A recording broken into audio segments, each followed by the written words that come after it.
Es sveicinu jūs ar mieru un Dieva žēlastību. Tagad mēs atrodamies 19. gadsimtā Eiropā, tieši Lielbritānijā, un piedalāmies šajā izsolē, kādu preci jūsuprāt pārdevējs piedāvā. Tā ir viņa sieva. Viņa sieva, jā. Daži vīrieši pārdeva savas sievas. Ieraksti wife selling, piemēram, vēstos mājaslapā, lai redzētu šī paraduma dokumentāciju. Jo sievas pārdošana bija lētnāka nekā šķiršanās izmaksas. Un tas palīdzēja vīrietim sekt dažus savus parādus. Rietumu vēsturiskajos arhīvos ir zīmējumi, kas attēlo šo parādību. Sieviete, kas vīram ir apgrūtinājums, kas viņu nomāca. Starp citu, tā pati angļu valodas frāze nagging woman, sieviete, kas vīru nomāca, bija saistīta ar vienu no sodīšanas veidiem – scold's bridle, jeb kaunināšanas iemaukti dzelts būris galvai, kurā iekšpusē bija izvirzīts gabals, ko lika zem mēles, lai sieviete nevarētu runāt, un viņa tika sodīta ar to stundām ilgi. Tu vari noskatīties šo filmu par kaunināšanas iemauktiem, lai redzētu, kā viņa aprakstīja sievietes balsi, ja viņa traucēja kā riešanu. Viņi izmantoja šos iemauktus arī, lai sodītu sievietes, kuras izplatīja baumas vai tenkoja starp cilvēkiem. Dažādas netaisnības formas tika vērtas pret sievietēm, īpaši pret zemāko sociālo slāņu sievietēm. Pie kā šī sieviete varēja vērsties pēc palīdzības? Sieviete varēja meklēt taisnības starp sevi un vīrieti, cenšoties panākt savu tiesību atzīšanu un netaisnības atstelšanu. Taču šīs pateicības un taisnīguma nozīmes prasa dievišķu atklāsmi, uz kuru gan vīrietis, gan sieviete var vienoties kā uz atsauci. Rietumu sieviete paskatījās uz savas reliģijas svētajiem tekstiem un atklāja, ka sievietei jāiemācās klusēt un būt pilnīgā paklausībā, un ka viņai nav atļauts mācīt vai valdīt pār vīrieti. Kāpēc? Tāpēc, ka viņa ir īla. Ieva bija tā, kas tika pievilta un pārkāpa, un pēc tam pavadināja Ādamu. Tātad viņa ir grēka pirmsākums, un viņa ir tā, kas izraisīja cilvēces ciešanas. Tāpēc, saskaņā ar viņas reliģijas tekstiem, Dievs viņu soda ar grotniecības un dzemdību sāpēm un padara vīrieti par viņas kungu.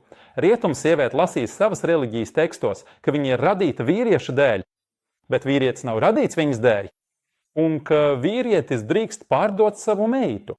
Šo tekstu avots atradīsiet komentāros. Tāpēc daudzas rietumu sievietes savā reliģijā nav saskatījušas glābiņu no netaisnības.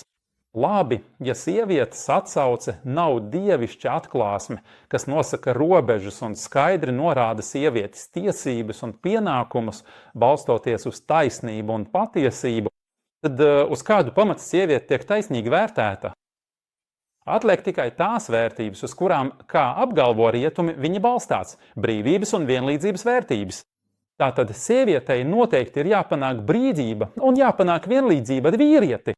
Labi, bet kas notiek, ja dažas no šīm brīvības un vienlīdzības formām ir pretrunā ar taisnību un patiesību? Kas tad nosaka, kas ir taisnība un patiesība? Reliģija. Mēs tev jau teicām, ka reliģija mums nav tiesnesis, bet gan pretinieks. Un tā rietumu sieviešu atbrīvošanas kustība, women liberation, sākās ar cilvēku, nevis dievišķu kompasu. Un kā parasti, jebkura novirze vienā virzienā kļūst par iemeslu novirzei otrā galējībā. Līdz ar sieviešu atbrīvošanas revolūciju parādījās arī feminisma kustība, kas pārgāja izaicinājumā vīriešiem, sāncensībā un pat naidīgumā, it kā tas būtu atriebība par vēsturisko netaisnību. Un parādījās feminisma saukļi, kur būtība ir tāda, ka vīrietim nekad nevar uzticēties, un ka sievietei noteikti jābūt viņam līdzvērtīgai un jākonkurē ar viņu visā, un ka sievietei nevajadzētu upurēties nevienu labā. Neviens nav pelnījis tavu upuri, izņemot tevi pašu un tavs dzimuma māsas. Nevienam nevajadzētu būt varai pār tevi, un tev nevajadzētu nevienu vajadzēt. Tev nav vajadzīgs ne vīrs, ne brālis, ne bērni.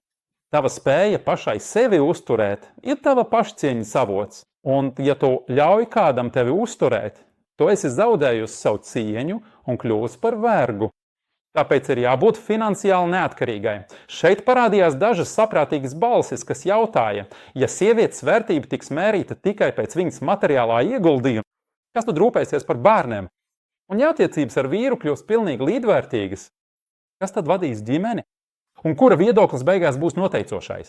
Tas viss apdraud ģimenes struktūras iznīcināšanu. Ģimenes bērni, lai viņi iet uz elli. Jūs gribat atkal pavedzināt sievieti, izmantojot šos spožos saukļus. Mēs jums teicām, neviens nav pelnījis manu upurēšanos, izņemot mani pašu, manus sapņus un manu dziluma sieviešu atbrīvošanu. Es nepieļaušu, ka kaut kas stājas manā ceļā uz manām taisnīgajām prasībām. Es esmu apspiesta. Pietiek ar netaisnību. Un tādējādi tika stereotipizētas visas balsis, kas iestājas par ģimenes un sabiedrības aizsardzību, apgalvojot, ka tās cīnās pret sieviešu brīvību un vēlas atgriezt viņus verdzībā un tumsā. Sievietei tika iepotēts upura kompleks, lai attaisnotu jebkādu rīcību, lai kāda tā arī būtu. Man ir daudz pārdarīts. Kas par to, ja viņai arī nedaudz nodarīts pāri, lai tikai iegūtu savu brīvību un vienlīdzību? Tas parādās daudzās feminisma līderu, piemēram, amerikānieces Helēnas Solīdžeras izteikumos, kura saka, vīrieši mums ir iegalvojuši laulības ideju, un tagad mēs zinām, ka tieši laulības institūcija mums ir pievīlusi, un mums ir jāstrādā, lai to iznīcinātu. Laulības institūcijas izbēgšana ir būtisks priekšnoteikums sievietes atbrīvošanai. Tāpēc mums ir jāiedrošina sievietes pamest savus vīrus, nevis dzīvot kopā ar viņiem. Visai vēsturē ir jāpārraksta, ņemot vērā netaisnību, ko sievietes ir piedzīvojušas. Ir daudz līdzīgu izteikumu no feminisma līderēm. Šī apspiestā, dumpīgā sieviete, kuras visas rīcības tiek attaisnotas, kļuva par laupījiem tiem, kas pelna uz šādām tēmām, politiķiem, lielajiem kapitālistiem, morālas nekārtības sludinātājiem un cilvēkiem ar savām īpašajām interesēm. Un, starp citu, lielākā daļa no viņiem ir vīrieši.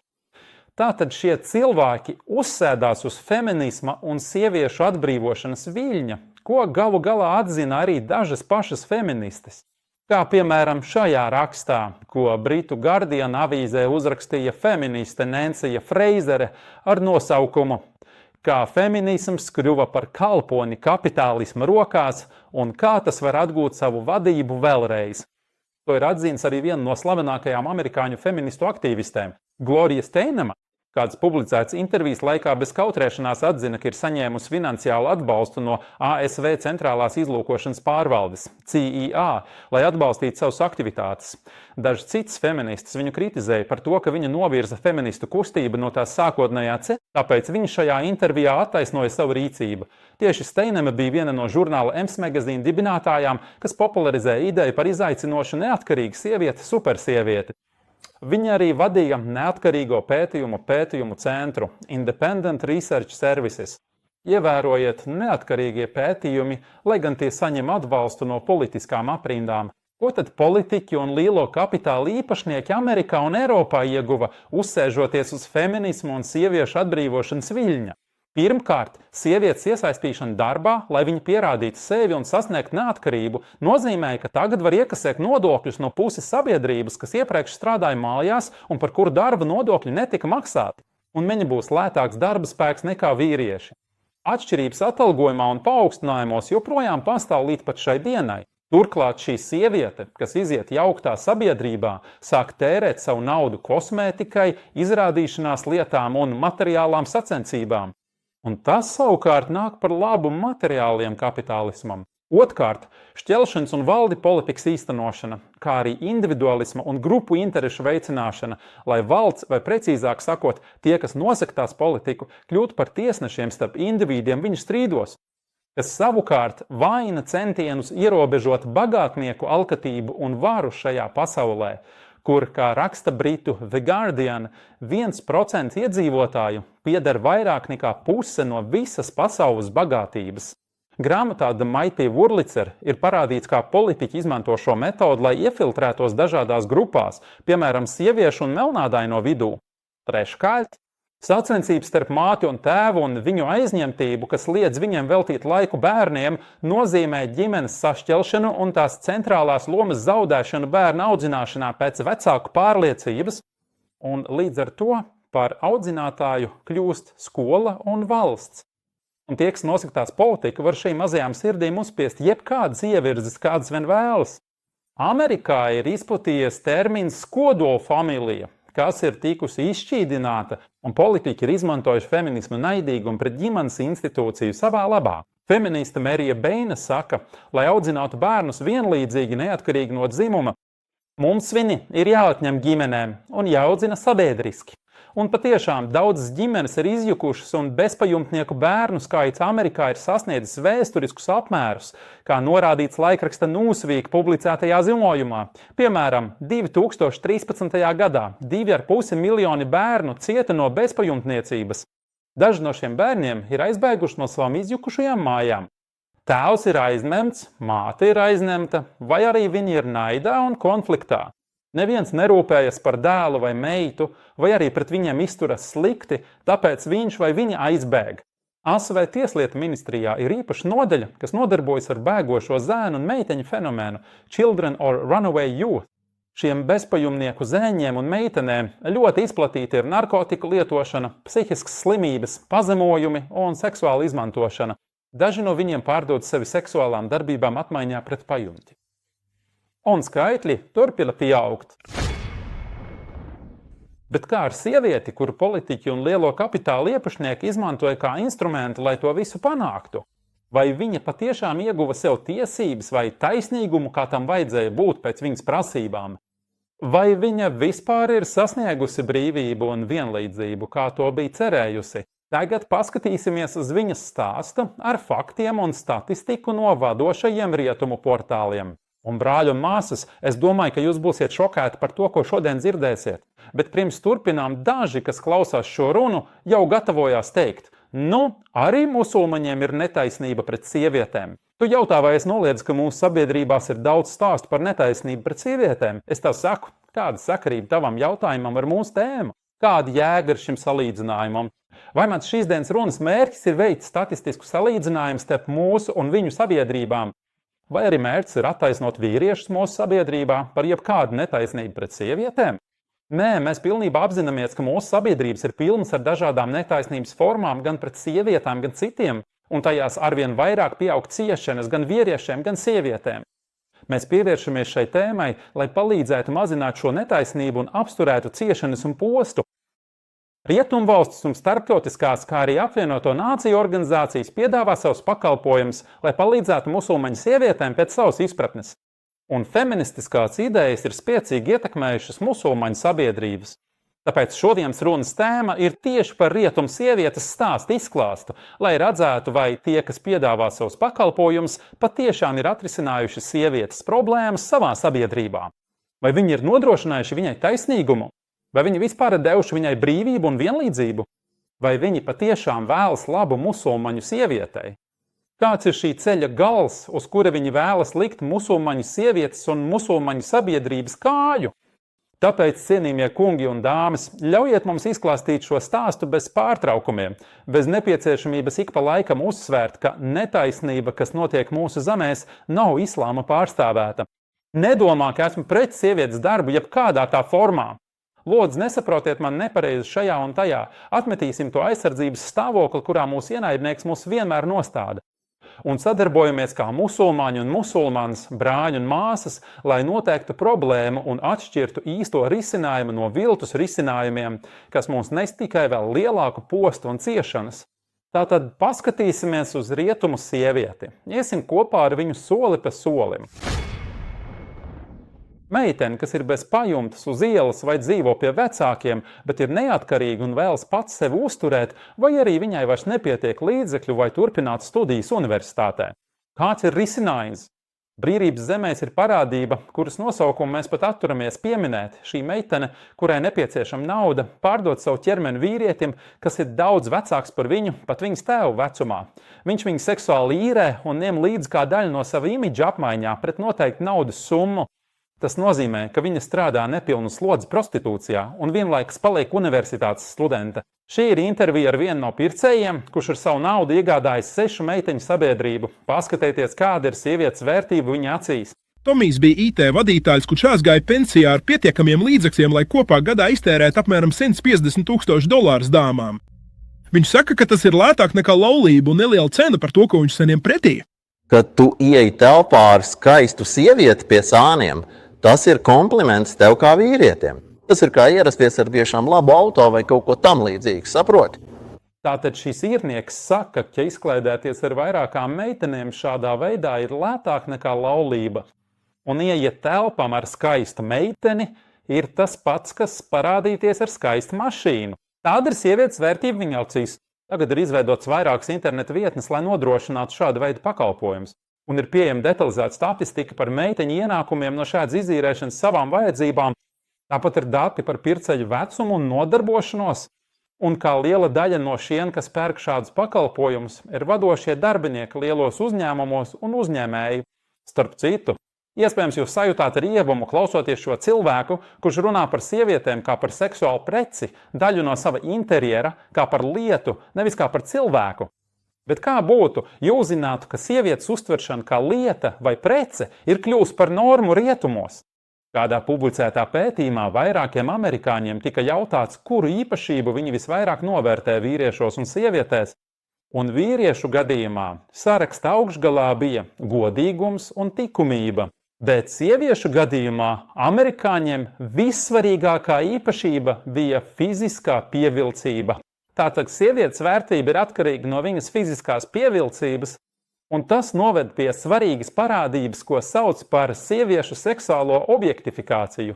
Tas ir sieviešu seksualizēšana kā preci. Sievietes uztver kā lietu izmantošanai, seksuālu preci, nevis kā cilvēku, kuru vērtē pēc ticības, likumības un godīguma, pat ne pēc viņas prāta vai prasmēm.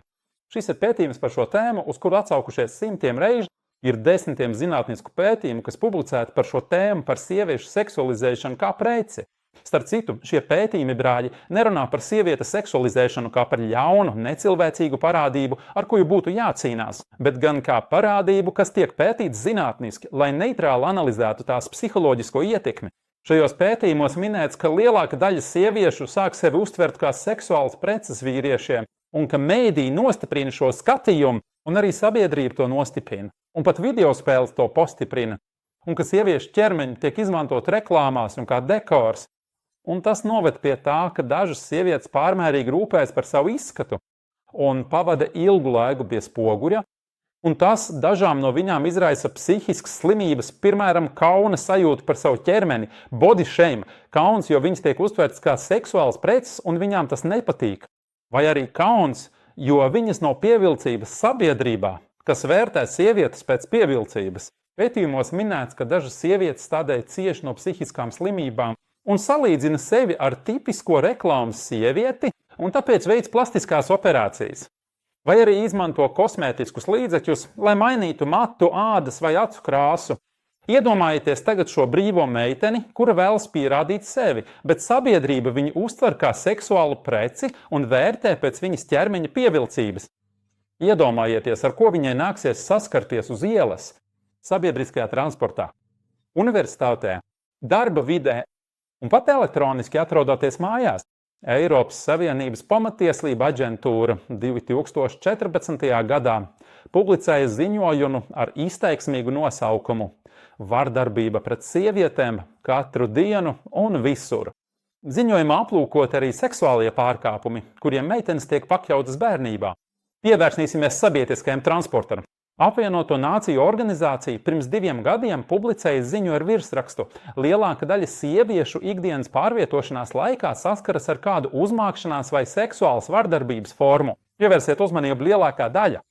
Ziņa sākas ar to, ka šie pārkāpumi ir izplatījušies kā globāla epidēmija. Un ziņojumā, ko sagatavoja vairākas institūcijas Francijā, tostarp valsts sekretariāts sieviešu tiesību jautājumos, State Secretary for Women's Rights, ziņojumā teikts, ka 100% sieviešu, kuras izmanto sabiedrisko transportu Francijā, ir piedzīvojušas uzmākšanos vai seksuālu vardarbību. Un Francijas ziņa aģentūra apspriež, ka šis procents iespējams ir pārspīlēts, un iedomājas, ka diskusija ir par to, vai šis procents ir 100% vai mazāks. Kā ar meiteni universitātā? Atceros, kad iestājos Hjustons universitātei ASV, lai iegūtu doktora grādu, mums izdalīja brošūru ar statistiku, tostarp to, ka viena no katrām 3 studentēm piedzīvo uzmākšanos. Un kas studentēm būtu jādara, lai no tā izvairītos, un ja tas notiek, uz kuru numuru zvanīt un tā tālāk. Un brāļi, situācija kļūst ar vien sliktāk, un šie rādītāji dubultojas visā pasaulē, pat akadēmiskajās aprindās, kuras sabiedrībā tiek uzskatīts par augstvērtīgām. Saskaņā ar pētījumu, kas publicēts pagājušajā gadā, pusi no medicīnas studentiem Amerikā piedzīvo uzmākšanos. Un šajā gadā, 2019. gadā, vairāk nekā puse studenču Lielbritānijā saskaras ar nevēlamu seksuālu uzmākšanos, kā liecina pētījums, par kuru rakstīja britu The Guardian, norādot, ka tas ir lielākais šāda veida pētījums studentu vidū.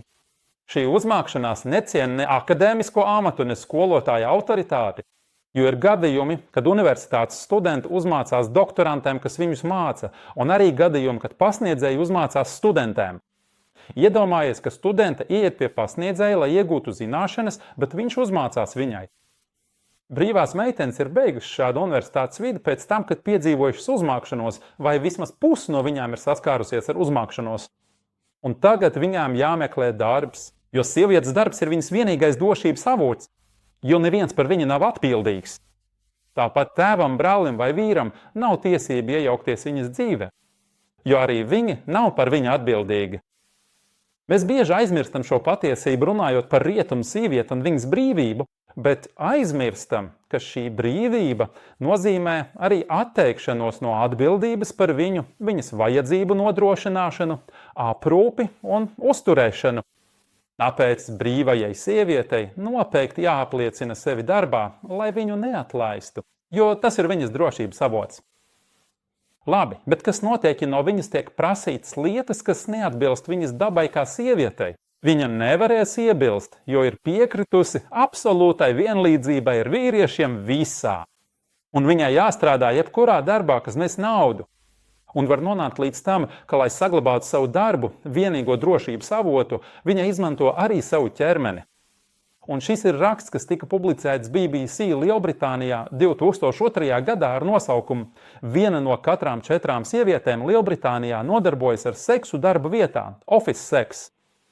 Tas bija 2002. gadā, bet situācija kļūst tikai sliktāka.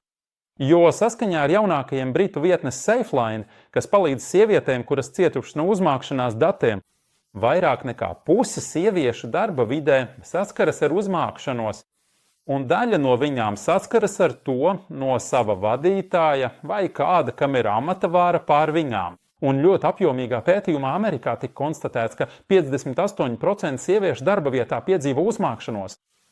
Un augsta rādītāji ir arī ārsta uzmākšanās gadījumiem pret ārstām, kā arī medicīnas māsām, lai gan šī profesija tiek uzskatīta par humānu. Kā rāda šīs amerikāņu pētījums, vairāk nekā 70% medmāsas saskaras ar uzmākšanos no pacientu un kolēģu puses.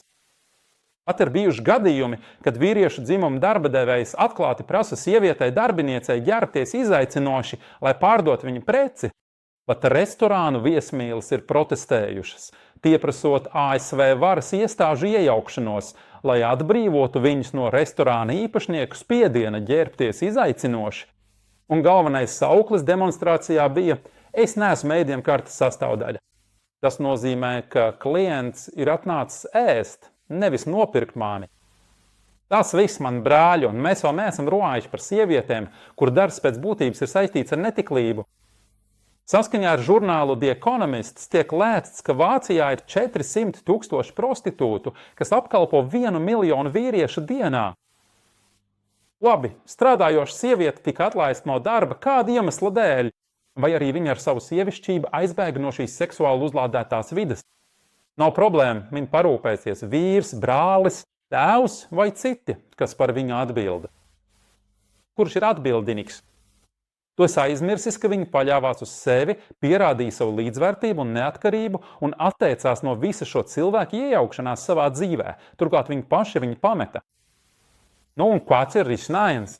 Ir sociālā apdrošināšana. Un ja sociālā apdrošināšana nav pietiekama vai kavējas ar pabalsta izmaksu? Atbilde nāk no raksta, kas pirms gada tika publicēts britu BBC ar nosaukumu "Sociālās apdrošināšanas sistēma Lielbritānijā piespieda mani nodarboties ar prostitūciju". Raksts sākas ar teikumu: "Dažas sievietes Lielbritānijā ir spiestas strādāt prostitūcijā neefektīvās sociālās apdrošināšanas sistēmas dēļ". BBC runāja ar 5 labdarības organizācijām Anglijā un uzzināja, ka arvien vairāk sieviešu, kuras paļaujas uz sociālās apdrošināšanas sistēmu, ir spiestas to darīt. Un, kad sieviete strādā jomā, kas pazemo viņas ciena, viņa nonāk vēl vienā no nozarēm, kurās kapitālisma haiziviem pieder daļas, kazino un naktsklubu sektorā. Ievērības cienīgs ir fakts, ka lielākā daļa sieviešu, kuras tiek pakļautas uzmākšanās vai izvarošanai sabiedriskajā transportā vai universitātē, darba vidē nesūdzas varas iestādēm. Tu varētu domāt, ka tas notiek tāpēc, ka viņai tas patīk, ka viņai ir viena alga, ja viņu seksuāli aizskar vai izvaro, un ka viņa to uzskata par komplimentu savai sievišķībai.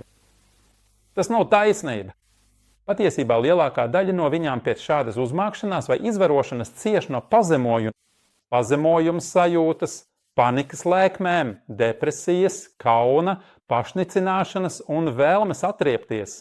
Pat arī ar fiziskām slimībām.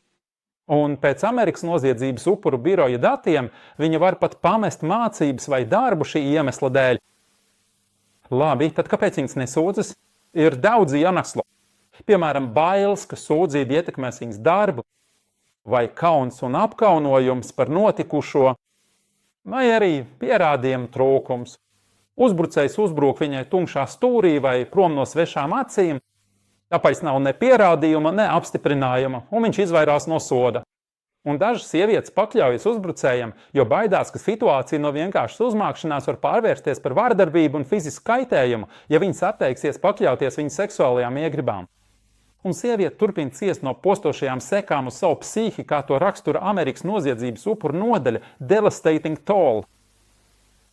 Tu varētu teikt, tā ir viņas vaina, viņa ģērbjas un uzvedās tā, ka vīrieši tiek pavedināti. Amerikas valdības vardarbības upuru nodaļa uzskata šo par vienu no mītiem par sievietes izvarošanu. Ik viens ir pakļauts riskam. Visas sievietes ir apdraudātas. Ir tāds, kas veicina seksuālās iekāras uzliesmojumu, un ir sievietes, kas par to samaksā ar savu dzīvi. Šī sagrautā sieviete, kurai nepieciešamā psiholoģiskā aprūke, dodas ārstēties un tiek pakļauta uzmākšanās gadījumam no ārsta puses. Tāpat kā sievietes sāk parādīties mītu kustības vilnī. Šis ir sauklis, ko sievietes izveidoja, lai iedrošinātu citu runāt skaļi un atklāt, kādiem seksuāliem uzbrukumiem viņas tiek pakļautas. Patiesībā izplatīta ir parādība, ka psihiatri un psihoterapeiti, kuriem vajadzētu palīdzēt sievietēm tikt galā ar ciešanām, paši izmanto pacientu seksuāli vai uzmācās viņām. Labi, kāpēc sieviete nesūdzas parlamentu locekļiem, kur piedalās likuma pieņemšanā un sodu noteikšanā? Saskaņā ar pētījumu, ko pagājušajā gadā publicēja CNN, arī Eiropas parlamentos ir izplatīta sieviešu seksuāla aizskaršana. Kur lai sieviete dodas pēc visa šī? Pie kā lai viņa vēršas pēc palīdzības? Pie kā lai viņa meklē aizsardzību?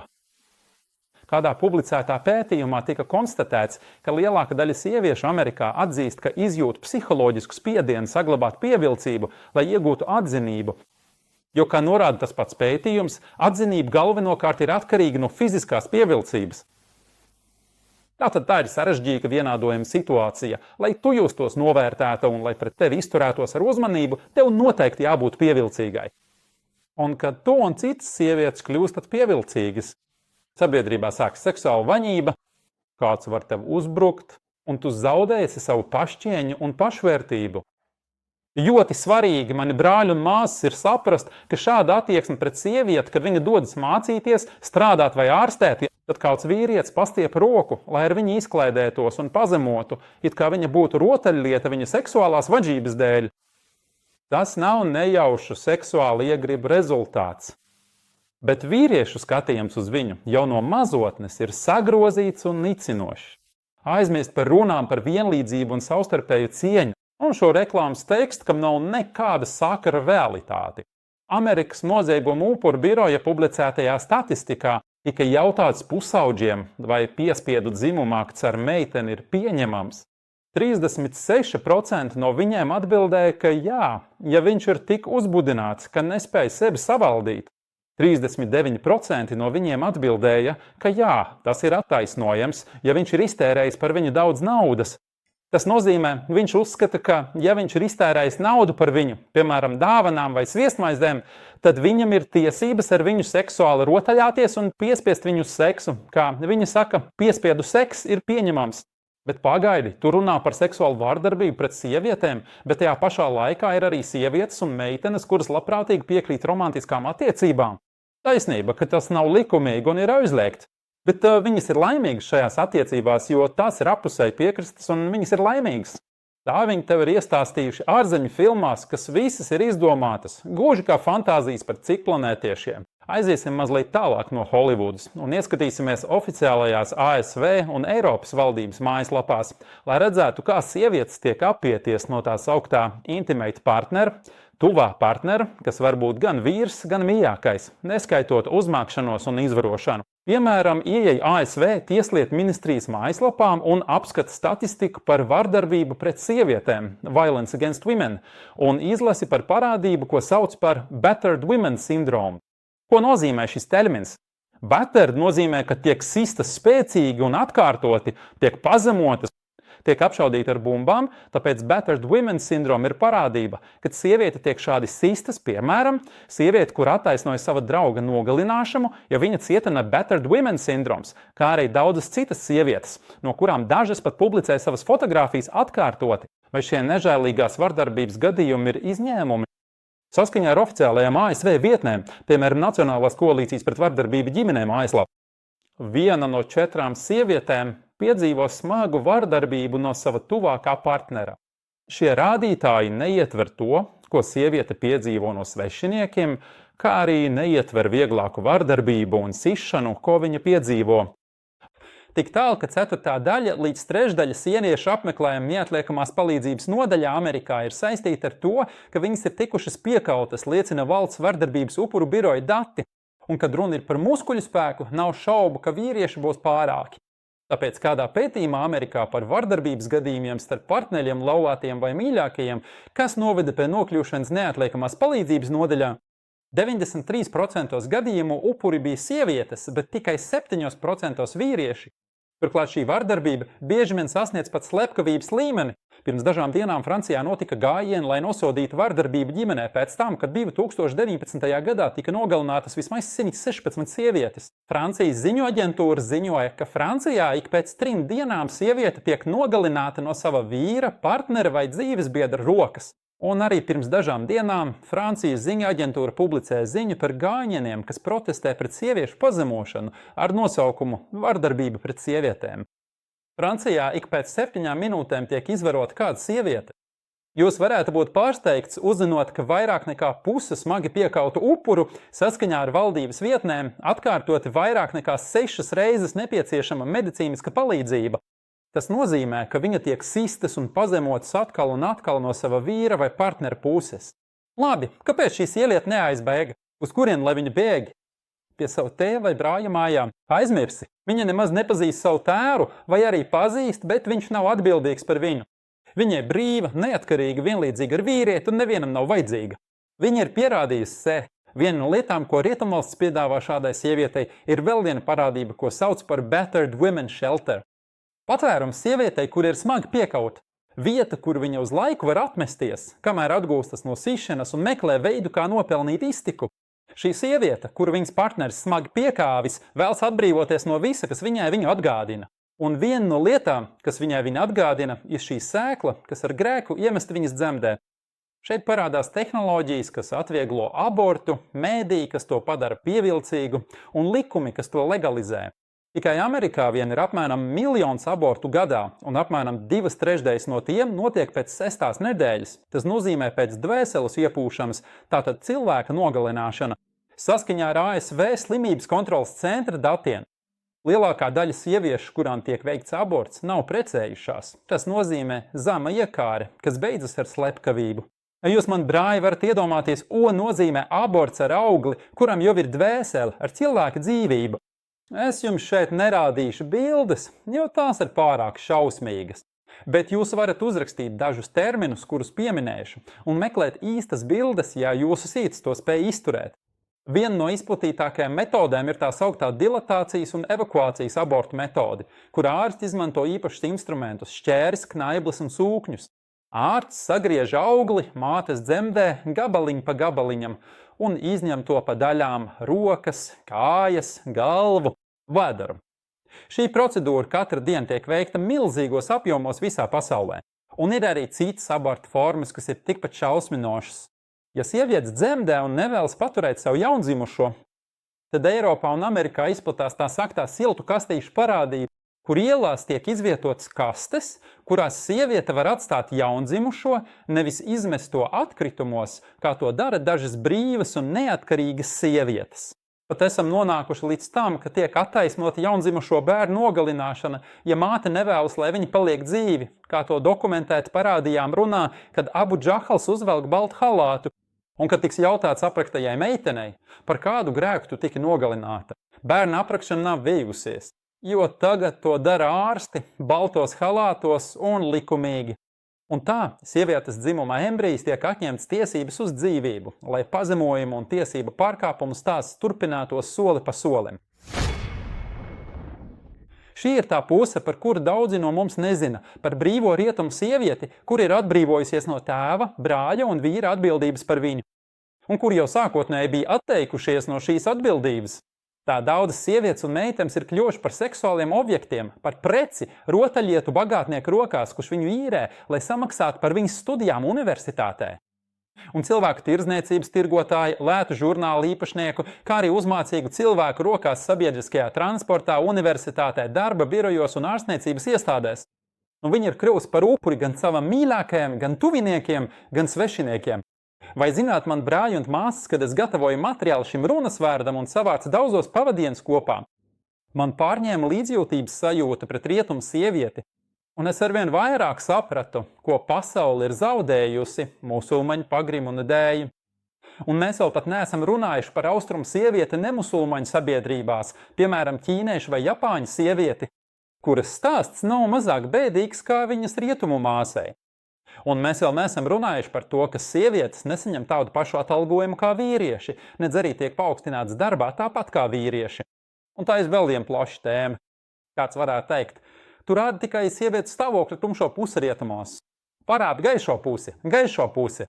Kāda gan ir šī gaišā puse šajā nožēlojamajā situācijā, kurā pēdējā laikā sievietes arvien skaļāk pieprasa aizsardzību, jo situācija vairs nav izturama, to vairs nevar noslēpt vai noklusēt. Kāda gaišā puse? Zinātniskie atklājumi, ko paveikušas dažas sievietes? Augstākās izglītības diplomi? Kāda tam jēga, ja šī atklājēja vai doktori nav spējusi izaudzināt paudzi, kas izbeigtu sievietes nicināšanu un seksuālo neprātu sabiedrībā? Kāda jēga no mātes, kur aizņemt ar saviem pētījumiem, kamēr viņas dēls uzbrūk sava dzimuma meitenēm ar uzmākšanos, izvarošanu vai sitieniem un pazemojumiem? Ko mēs iegūstam, ja sasniedzam Marsu, bet morāli ir noslīdējusi līdz pašam zemākajam līmenim? Un vai sieviešu materiālo panākumu piemēri vienmēr bija saistīti ar sacensību un neatkarību no vīrieša?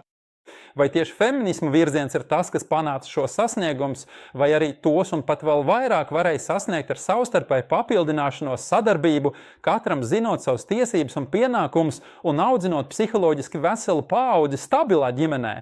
Guardian rakstā, kuru pieminējām pašā sākumā, Nencija Freizere saka frāzi, kas apkopo daudzas no pēdējā laikā izskanējušajām rietumu feministu atziņā. Viņa saka, kā feministe es vienmēr pieņēmu, ka, cīnoties par sieviešu atbrīvošanu, es veidoju labāku pasauli. Vienlīdzīgāku, taisnīgāku un brīvāku. Taču pēdējā laikā mani sāka uztraukt tas, ka ideāli, ko pārstāv feministes, ir sākuši kalpot pavisam citām interesēm. Es baidos tieši no tā, ka mūsu kritika par dzimumu diskrimināciju ir kļuvusi par attaisnojumu jaunām nevienlīdzības un izmantošanas formām.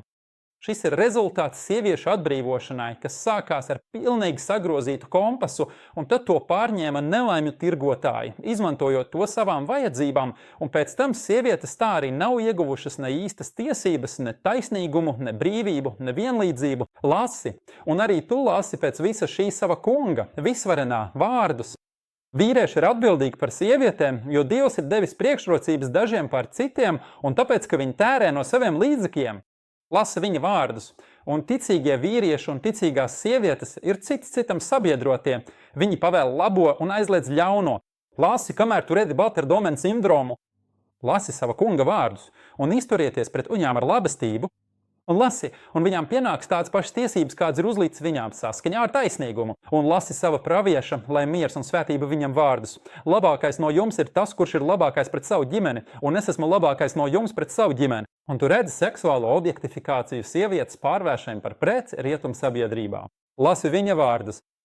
Un Dievs minēja piemēru ticīgajiem sieviete, kas nav nekas, ne prece, ne parasts cilvēks, bet gan piemērs, kam sekot ticīgajiem. Un Dievs minēja piemēru ticīgajiem faraona sieva, ticīga sieviete, kuras sacēlās pret faraonu, kas paverdzināja cilvēkus. Viņa ir paraugs sievietēm, lai saceltos pret mūsdienu faraoniem, kuri arī vēlas paverdzināt cilvēci. Faraona sieva, un pēc tam nākamajā pantā. Un Marija, Imrāna meita, tā kad sievietes ir kļuvuši par piemēru, kam sekot savas ticības dēļ, nevis materiālos sasniegumu vai ārējās pievilcības dēļ. Un tu redz tos, kur izmanto sievieti kā seksuālu preci. Lasi par tava kunga visvarenā dusmām par ticīgo sieviešu goda aizskaršanu, viņa dusmām pret tiem, kas apmelo viņu reputāciju. Mans kungs saka, tie, kas apmelo likumīgās, nevainīgās, ticīgās sievietes, ir nolādēti šajā pasaulē un pēcnāves dzīvē, un viņiem ir sagatavotas smagas mokas. Lasi, un arī tu lasi, ak, pravieti, saki savām sievām, meitām un ticīgos sievietēm, lai viņas nolaistu pār sevi savus apmetņus, tas ir tuvāk tam, lai viņas tiktu atpazītas un netiktu aizskartas. Un Dievs ir piedodošs, žēlsirdīgs, lasi savu praviešu, lai svētība un miers ir par viņa vārdus. Tad izvēlies to, kura ir ticīga, lai tev labi klājas ticīgo, jo viņa nav seksuāla prece un viņas vērtība nenosaka ķermeņa pievilcība. Svarīgākais viņā ir viņas ticība un tikumi. Un tu redzi abortus, meiteņu atstāšanu siltos konteineros vai viņu klaiņošanu pa ielām. Lasi savu praviešu, lai svētība un miers ir pār viņa vārdus. Kam ir 3 meitas, kuras viņš apgādā, žēlo un rūpējas par viņām, tam paradīze ir noteikti garantēta. Tika jautāts, alāk sūtnis, jo tās ir 2. Viņš atbildēja, arī ja tās ir 2. Un tu redz nekontrolējamo kaisli. Lasi savu mīļotā pravieša, lai svētība un miers ir pār viņu vārdus, sievietes ir vīriešu māsas, un pēc visa tā izlasi Dieva vārdus sūrā An-Nisā. Dievs vēlas jums visu paskaidrot un vadīt jūs pa to ceļu, pa kuru gājuši tie, kas bija pirms jums, un pieņemt jūsu grēku nožēlu. Dievs ir visu zinošs, gudrs. Dievs vēlas pieņemt jūsu grēku nožēlu, bet tie, kas seko savām iekārēm, vēlas, lai jūs novirzītos ļoti tālu. Dievs vēlas jums atvieglot, jo cilvēks ir radīts vājš. Lasi un paskaties, cik ļoti mums vajadzīga mūsu kunga reliģija, lai gan vīrietis, gan sieviete varētu dzīvot laimīgi. Un pat cilvēcei kopumā ir vajadzīga šī ticība, lai mēs varētu to izglābt no tās pašreizējās apjukuma un pazušanas. Un paskaties uz tiem, kuri vēlas, lai mēs un mūsu sabiedrības atkārtot un pārdzīvot rietumu sievietes ciešanas.